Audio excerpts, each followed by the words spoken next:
အုပ်ကြီးရာအိမ်မှုဆယ်အိမ်မှုတွေအကြောင်း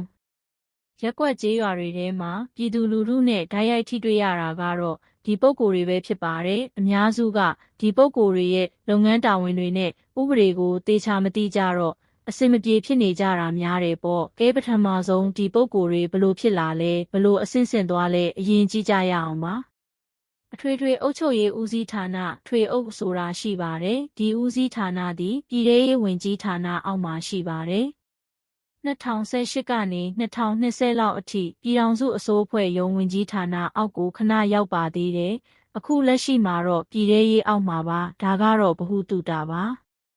ထွေအုပ်ဦးစီးဌာနကိုဖွဲ့စည်းရတဲ့အဓိကရည်မှန်းချက်လုပ်ငန်းတာဝန်တွေရပ်ရွာအေဂျင့်တာယာဖွံ့ဖြိုးရေးနဲ့ရပ်ရွာမှာတရားဥပဒေစိုးမိုးရေးဆိုတဲ့ပြည်သူ့အကျိုးပြုပြည်သူ့ဝန်ဆောင်မှုလုပ်ငန်းတွေလုပ်ဖို့ဖြစ်ပါတယ်ထပ်ပြောပါမယ်ပြည်သူ့အကျိုးပြုဝန်ဆောင်မှုလုပ်ငန်းတွေလုပ်ဖို့ဖွဲ့စည်းတာဖြစ်ပါတယ်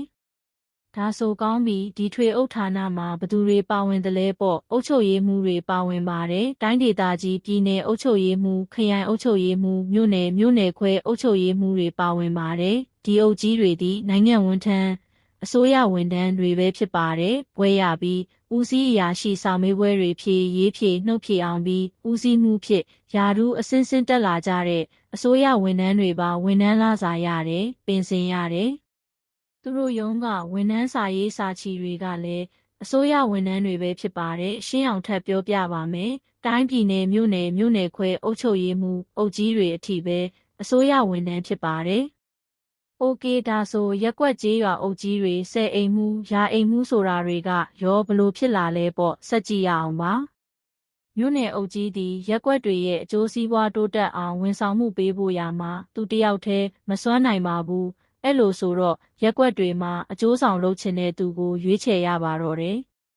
ရက်ကွက်ထဲမှာနေတာကြတဲ့ဒေသခံပညာရေးချင်းအသင်းတင်ရှိပြီးရက်ရွာအကျိုးဆောင်ရွက်နိုင်မယ်လို့ယူဆရတဲ့သူကိုရက်မိရက်ဖကြီးကြပ်အဖွဲ့အကူအညီနဲ့ရက်ကွက်ကမဲပေးရွေးချယ်ရပါတယ်။အဲ့ဒီသူကရက်ကွက်ကမဲအများဆုံးပေးတဲ့သူကရက်ကွက်အုပ်ကြီးဖြစ်လာပါတယ်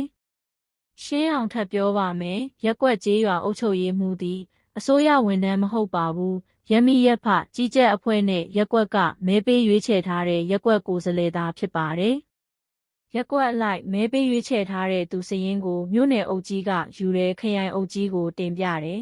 ။ခရိုင်ကโอเคတယ်ဆိုရင်ရက်ကွက်အုပ်ကြီးရွေးချယ်ခံထားခြင်းပြီးပြီပေါ့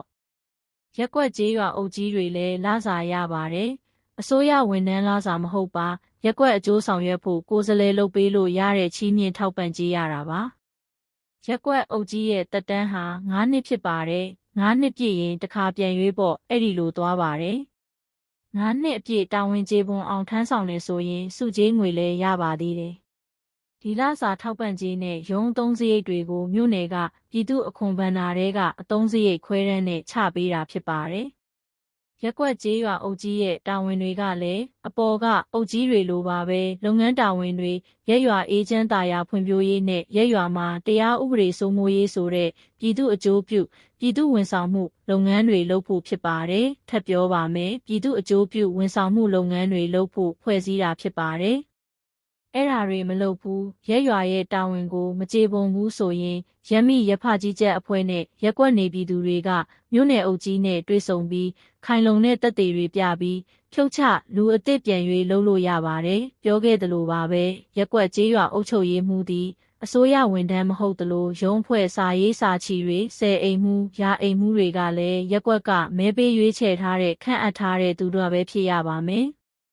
ရက်ရွာရဲ့တာဝန်ကိုမကြေပွန်ဘူးဆိုရင်ရက်မိရက်ဖကြီးကြပ်အဖွဲ့နဲ့ရက်ကွက်နေပြည်သူတွေကဖြုတ်ချလူအစ်စ်ပြန်ခန့်တာလုပ်လို့ရပါတယ်။အနှစ်ချုပ်ရရင်ပြည်ထောင်ရေးဝန်ကြီးဌာနလက်အောက်ကအထွေထွေအုပ်ချုပ်ရေးဦးစီးဌာနထွေအုပ်ဆိုတာပြည်သူ့အကျိုးပြုဝန်ဆောင်မှုလုပ်ငန်းတွေကိုအောက်ခြေအဆင့်အထိထိရောက်ရောက်လုပ်ပေးနိုင်ဖို့ဖွဲ့စည်းထားခြင်းသာဖြစ်ပါတယ်။ပြည်သူ့အကျိုးစီးပွားကိုဗဟိုပြုတဲ့အုပ်ချုပ်ရေးယန္တရားကောင်းမွန်စွာတည်ဆောက်နိုင်ဖို့သာဖြစ်ပါတယ်။အုပ်ကြီးတွေဆိုတာကိုယ့်ရဲ့ရွာကိုအကျိုးပြုဖို့ကိုယ်တိုင်ရွေးချယ်ထားတဲ့သူတွေပါ။သူတို့ကိုရဲ့ရွာအကျိုးအတွက်များအလုပ်လုပ်ဖို့တိုက်တွန်းရမှာပါ။ဒါကိုသိထားပြီဆိုရင်အုပ်ကြီးတွေနဲ့ပြည်သူလူထုအများကြီးအဆင်ပြေလာမှာပါ